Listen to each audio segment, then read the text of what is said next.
I'm not a praying man, but if you're up there and you can hear me, show me the way. I'm at the end of my rope. Show me the way. Oh, God.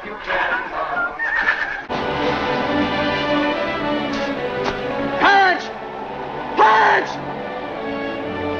Help me, Clarence! Get me back!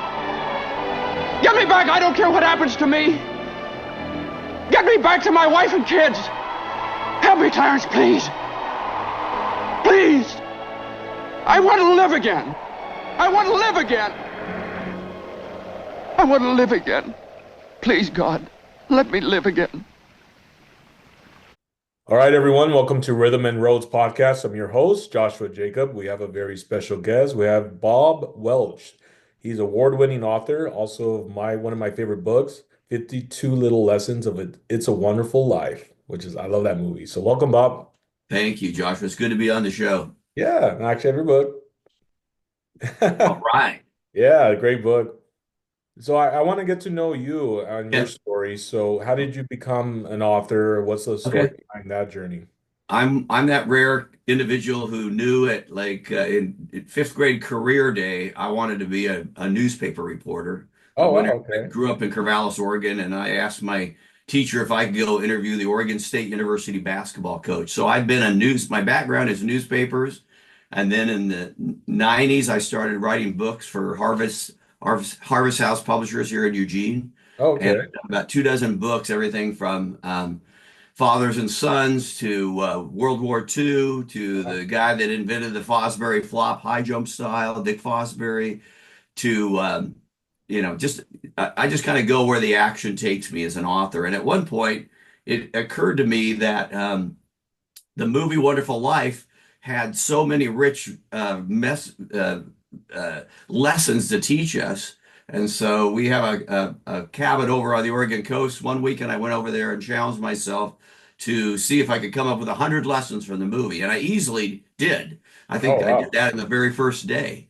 And then I realized I had too many. And so I winnowed them down to 52. And my agent, it wasn't all this simple, but my agent thought there was a good chance we could find a publisher. And in fact, we did. So anyway, and then we did a three-part series. Thomas Nelson wanted Wonderful Life, Christmas Carol, and Les Miserables. So I did a Okay. three-part series of 52 Oh, little three lessons parts. where you extract lessons from the story. Oh, wow. Okay. Yeah, Interesting.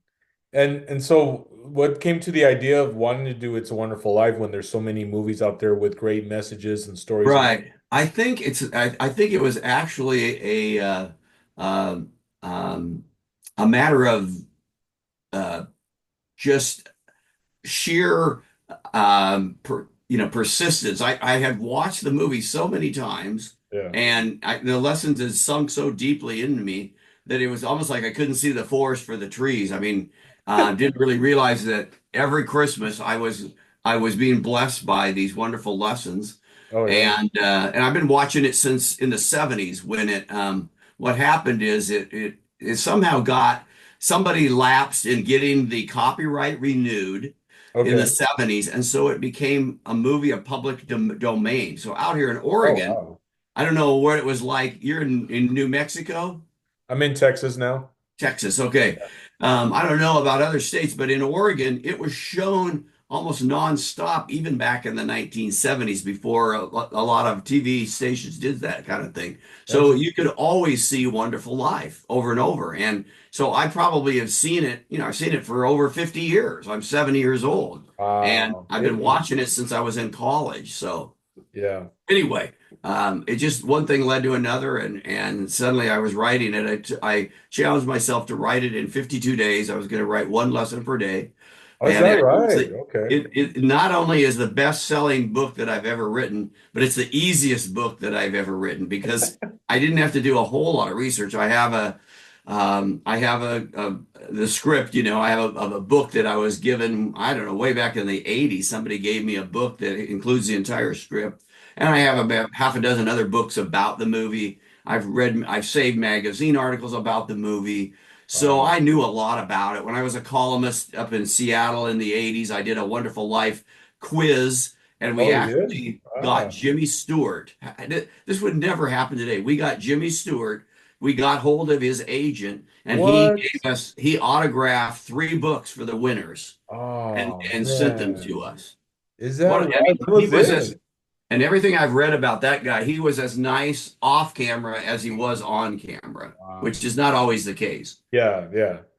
Wait, so when did this happen where he signed the books? What's that? When did this happen when he signed That the would have been, I think, about 1985. Wow, Yeah, 85, okay. yeah, That's awesome that you yeah. actually I, signed the I was book. just blown away. I mean, I thought our chances were like 1 in 100, Uh, and sure enough, the agent said, "Oh yeah, we'll have it in the mail for you tomorrow." And oh, so, that's awesome, man. the problem with the trivia quiz was it people know the movie so well Yeah. that I think I had, I don't know, 20 people had I was 100 questions, and I Oh, think I wow. had 20 people ace get all 100 right. Yeah. And so I was thinking, I now write a Substack column once a week, Heart, Humor, and Hope. Okay. And I said, oh, I'll do that. I'll pull out my old Wonderful Life trivia contest. And then I realized, wait a minute. Since I wrote that in 1985, there's a little something called the internet that has been invented. I mean, if it was easy back then, Right. there's no. So I'm changing directions on that. I'm not going to offer a Wonderful Life trivia contest because too many people know every Yeah. detail about it. And they could easily look it up on their phone easily or on their watch or whatever. Exactly. It's so easy. Yeah. Yeah. That's really cool that you did that back in the 85 too with James Stewart. That's really cool. Yeah. What was that? 35 years ago. Yeah. Or Yeah. 40 years ago. That's a long time. How did you Yeah. come across your book? I was working at Family Christian Stores. You remember that store back in the day? Yeah. Yeah. Yeah, I worked back when I was 18 years old, which was like 2006. I was working there at Family Christian Stores, and this book was there, and I was like, "Oh, this is interesting," because I mean, I'm a huge fan of the movie, Right. so I kind of glimpsed to it on my break, and I was like, "Oh, this has a lot of good lessons to it," so I definitely Yeah. purchased. In our culture today, when I was growing up, we're 3 TV networks, Mhm. CBS, NBC, and ABC. So, like, the next day at school, you had a pretty good chance if you mentioned to your buddy, John, oh, I watched The Man from Uncle last night. Chances are that not only had he watched it, but 5 people just overheard you and they'd come over and share about what they thought about last night's Man from Uncle. But we have very few cultural common ground, movies, books, anything that a lot of people. But for this morning, half an hour ago, I was at a convenience store and the guy says to me, "So, Bob, what are you doing today?" I said, "You really want to know?" And I said, "Yeah, well, I'm going to be on a podcast." And he goes, "Well, why are you going to be on a podcast?" I said, "Well, I'm an author and I wrote a book about the movie It's a Wonderful Life." He goes, "I love that movie." I love Uh, that part where the guy gets back into his car and he says, "See you in the funny papers." oh And yeah, I remember at that first one. I thought, is he talking about Wonderful Life? And then I remembered it's a scene with Sam Wainwright, who shows up with his girlfriend in the Right, fancy limo and right, wants George and Mary to go to Florida with him. And when George and Mary turn him down, he gets yeah, back in and he goes, "See you in the funny papers, George." And then he goes, "Hee haw, hee haw," and they yeah. drive. But here's a guy who remembers this obscure scene in the movie. So Yeah, I yeah. was like, that's really interesting that you remembered that part of the movie. Yeah, I'm and like, okay. the other 2 books of the trilogy, Christmas Carol. I mean, Wonderful Life's done great. Christmas Carol's done okay, and Les Mis just didn't really sell well at all. So Yeah. I mean, right there, when I get my royalty reports every 6 months, I can just see the popularity Oh of this wow. book. And my wife and I had the privilege in 2013 of going back to Seneca Falls, New York, where they have a Wonderful Life festival. Oh, they And I do. mean, What? yeah, I mean, there's not too many movies that have their own festivals, and that Yeah, was a lot of exactly. fun. And Carolyn Grimes was there, who played Zuzu in the Oh no movie. way. She's Yeah, there? yeah. hmm Oh wow. So yeah, I got to interview her here in Eugene. Oh, She you was did. coming through Okay. and doing some shows. She's one of the few people who've really, I don't want to say that cashed in on the Wonderful Life fame, but well, she's one of the handful. I think she's still alive. Again, Yeah. that was 11 years ago, but Oh I'm pretty wow. sure Okay. she's still living. And then Janie was there too, the woman who played Janie. She was from Oh, Janie. California. Very Oh nice wow. people. Yeah. Janie was the one that was playing the piano, right? Yes. Oh, Yeah. Daddy. Yeah. Yeah, that one. Yeah. Okay. Yeah. Wow. So, okay, so there's two daughters that are still alive from the film. Well, at least they were. The last I checked, they were. Okay. That was about 11 years ago when they Yeah, that was 2013. wow. Yeah, some time. That's Yeah. I didn't even know New York had their own It's a Wonderful Life festival. That's really cool. Yeah. Seneca Falls touts itself as the place that Frank Capra used to pattern Bedford Falls off Oh, okay. after. And so there is a bridge that looks an awful lot like the bridge in, the Snowy Bridge in Wonderful Life. And they have this big festival, and it's so much fun. I mean, it snowed 8 inches. It was in December, second week in Oh December. man. Snowed 8 inches overnight. You'd be walking in the street, and they have these actors, local actors, dress up like Uncle Billy will just be walking by and say, "Hey, Oh my Merry Christmas!" God. Is that And right? then there's Sam Wainwright over there. There were to be chestnuts roasting on open fires. Oh The wow. movie is going nonstop in the hotel lobby. They have special panels with Carolyn Grimes and the likes, and then we would be autographing our books, and it was just an awful lot of fun. That sounds like a good Yeah, time. Wow. That's so yeah, cool that they imitate certain people from the movie. That's really awesome. Going back to your book, when you were starting this book, like, did it at that time, were you going through anything of your own, bringing some situations, problems that when you were writing this book, this was kind of actually like talking to you, or like, you know what, like, yeah. you know what I mean? Like, I don't think there was any particular crises that I was going through that Wonderful Life kind of became my yeah. life ring or anything. But I do relate a lot to George as Oh, an okay. author. I've written a couple dozen books, but I'm nobody. I'm not Sam Wainwright in the writing world.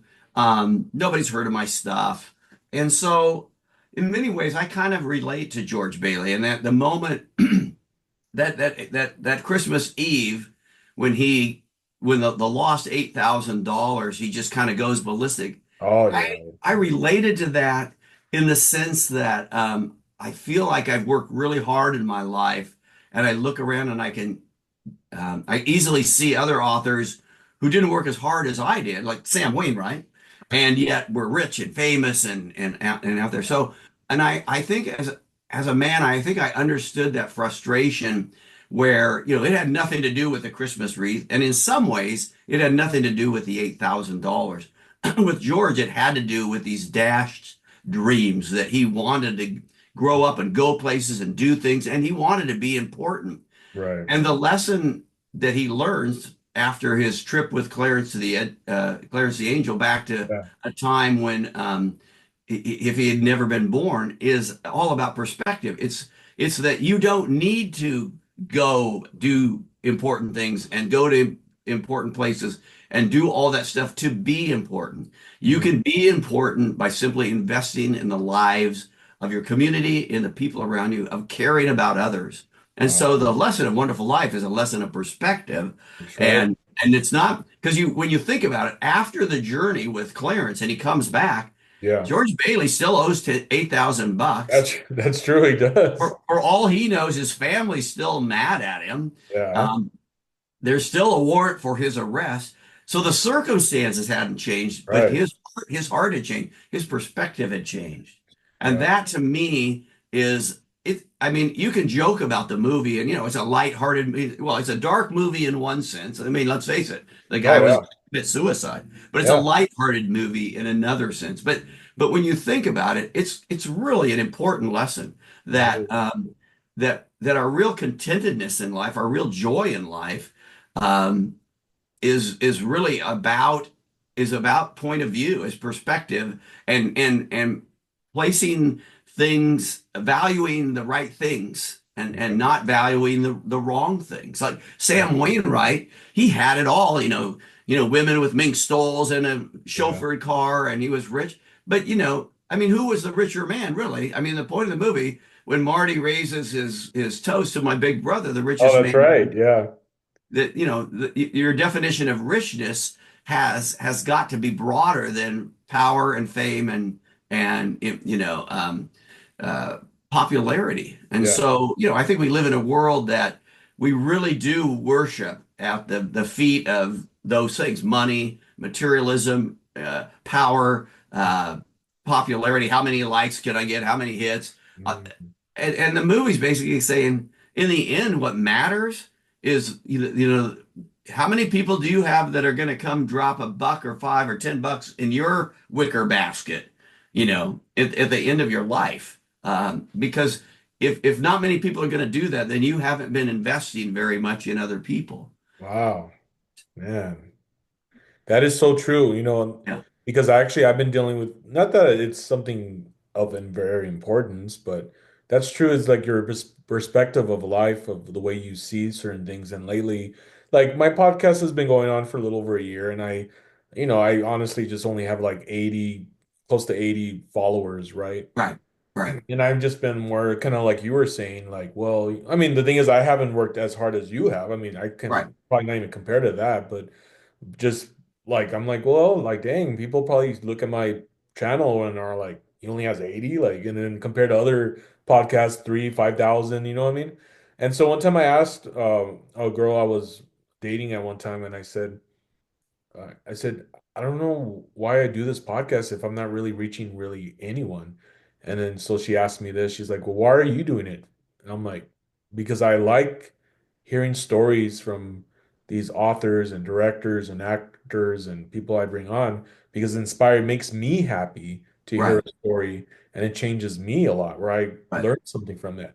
And then so she was like, well, stick with that. Yeah, You can yeah, reach one person with that podcast, or three. right, That's what matters. It doesn't have yeah, to be thousands of people.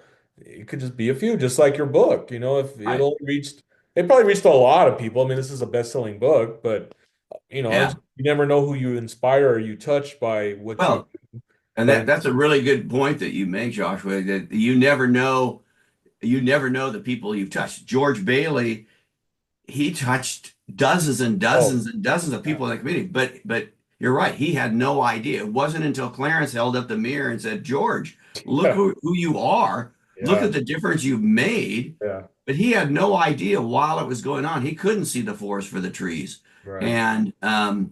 And that's again the gift that Clarence gave him was a gift of perspective, of Right. of, of standing back and looking at your life. Right. And because it's easy to feel and I think what happens is, as George did, he compared himself to Sam Wainwright, and Yeah. I could never be as rich or important as Sam Wainwright. And it's Mary who really speaks some wisdom. When he's on the porch, they're giving the bread to the Martini family, blessing their house. Oh yeah. And Yeah. and then George says, "Oh, look, there's Sam Wainwright." Yeah. And Mary just sort of writes him off like, "Oh, who cares?" Yeah. Yeah. I remember that. Yeah. Mary She's is all the like, one who really man. Yeah. grounds George. Mary's the one who helps him see. Well, Mary's the one who, when he has his meltdown on Christmas Eve, she doesn't get angry back at him. She doesn't go for revenge. She doesn't file for divorce. She encourages her kids to start praying for him, and she goes out and she rallies the community to Right. help George, because she had the perspective. She knew how important George had been to the community, That's and right. she knew if they went to raise money that they could come up with that $8,000, and Yeah. it's pretty obvious that they did, of course, Yeah. including the loan from Sam Wainwright. Right. But Oh anyway, yeah. so she had the perspective that George didn't, and I think particularly for men, I think we too much become all about our work, and like the only thing that makes us that really delineates between a success and a failure is how much money we make, and what neighborhood we live in, and what kind of car we drive. And that works for about 5 minutes. And then, I've interviewed literally thousands of people in the last 40 years. And I can tell you that the people who are the most content are not the people who are the richest and the most popular. They are the people who have given their lives to something greater than themselves. And the people like George Bailey who know the value of giving. And so that's been my experience. And it's certainly Wonderful Life certainly amplifies that point of view. That's amazing. Wow. And that's very true, Bob. The fact that it's not by how much you have, what kind of status of work you have, and all that. It's what do you do with your life to inspire your Right. neighbor, to change Yeah. lives. You know what I mean? And that's Yeah. true, and that's one thing, a good thing you mentioned that about marriage, because there are women out there that really do put their husbands or their significant others in check, be like, hey, like, don't forget who you are. Don't Right. forget why you're Right. here on earth. It's not for to be popular, to, all that. I mean, yeah, and I admit it too. I was one of those that in the beginning, I was like, oh, I want my name to be out there. I want to be big. But then I'm Right. like, well, what great is that if you lose your soul out of all this for what Yeah. you gain? Exactly. What do you gain out of all that? Just try to get so much status for what? Yeah. Did you change a life? Did you save a life? Did you Right. help someone in need that you didn't have to show off about it?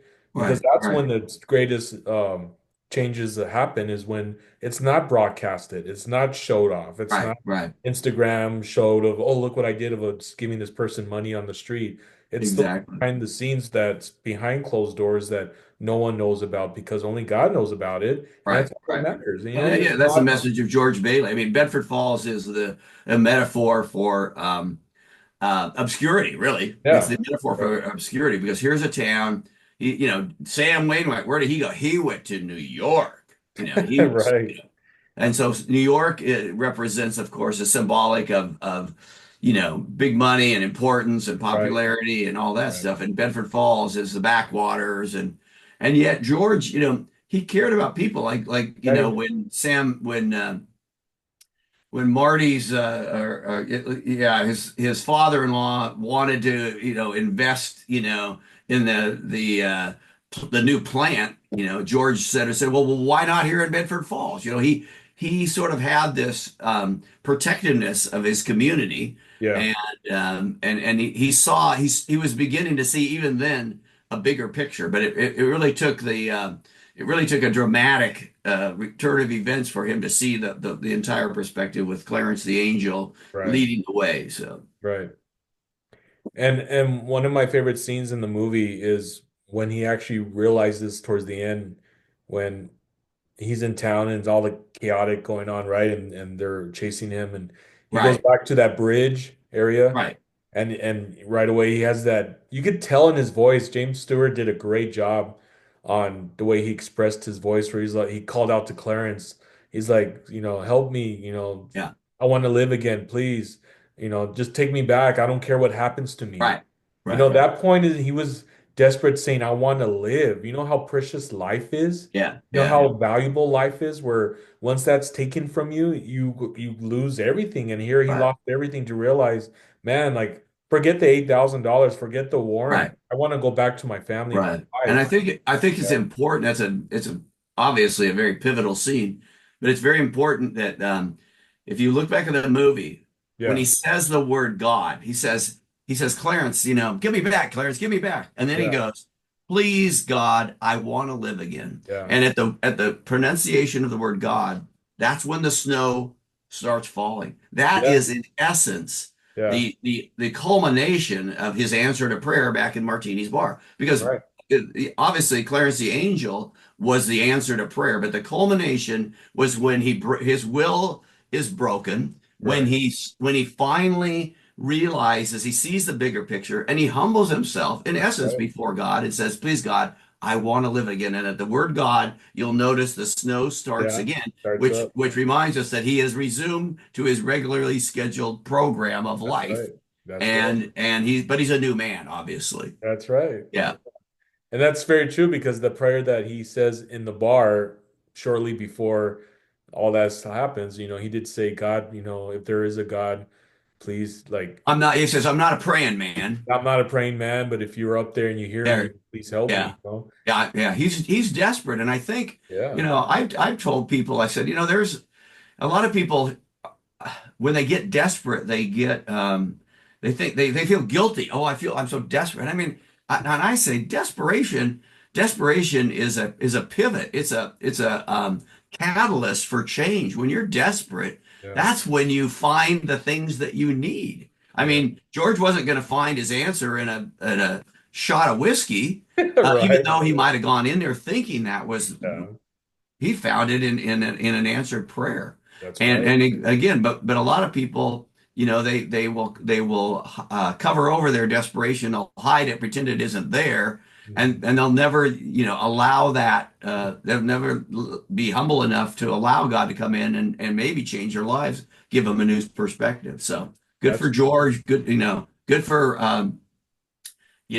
Frank Capra for writing just a movie. Who would have known 1946 when that movie came out? It really was not a blockbuster success at all. Oh A lot wow. of people thought it was really dark. It was right after World War II. They wanted to feel good movies. Okay. And here we've got a guy maybe wanting to take his life.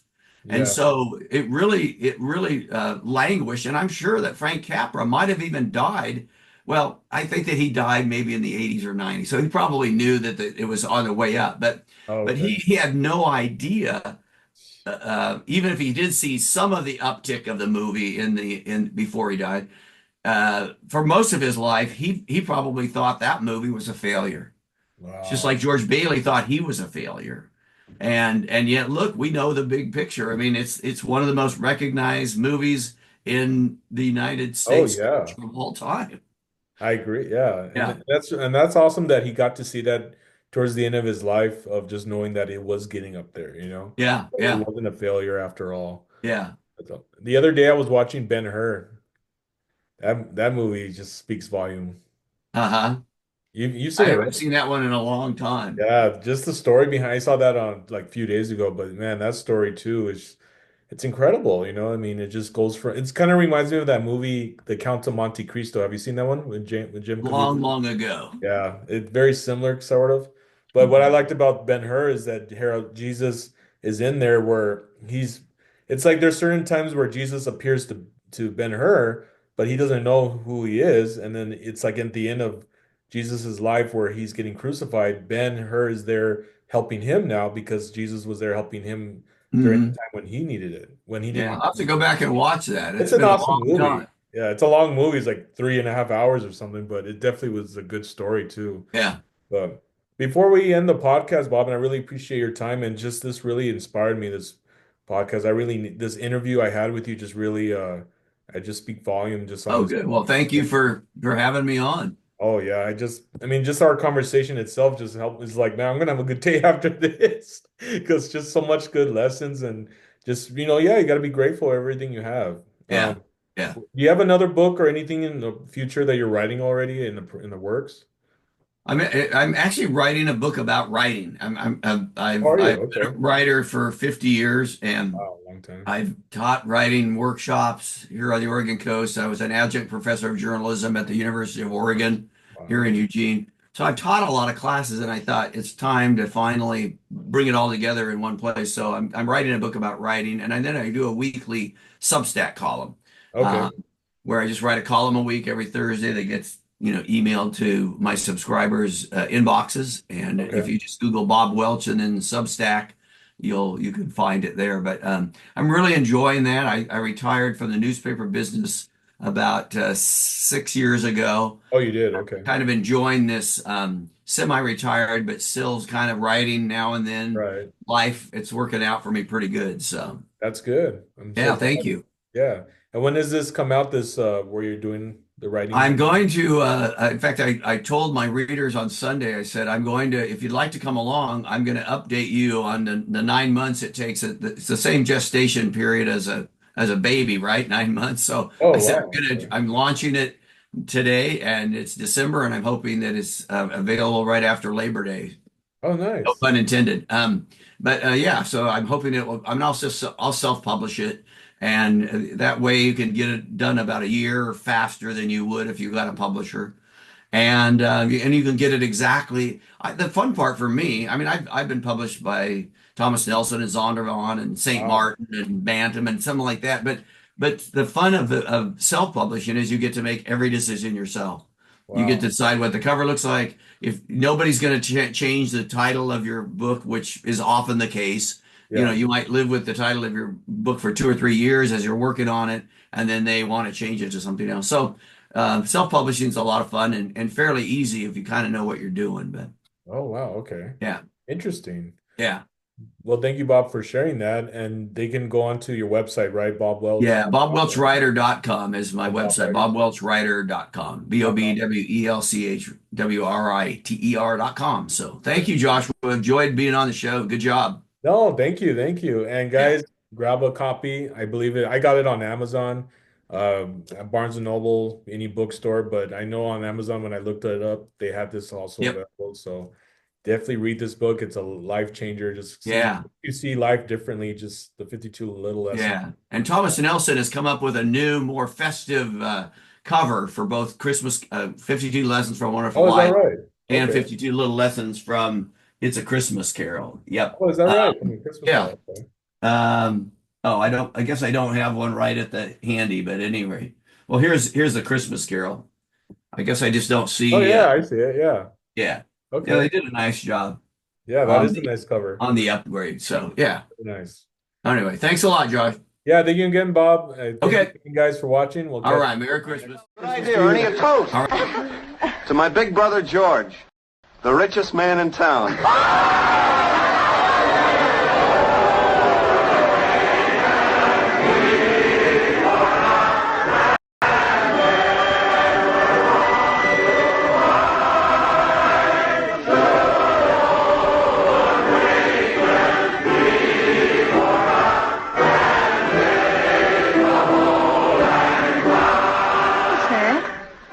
That's a Christmas present from a very dear friend of mine. Look, Daddy, teacher says every time a bell rings, an angel gets his wings. That's right. That's right. Attaboy, Clyde.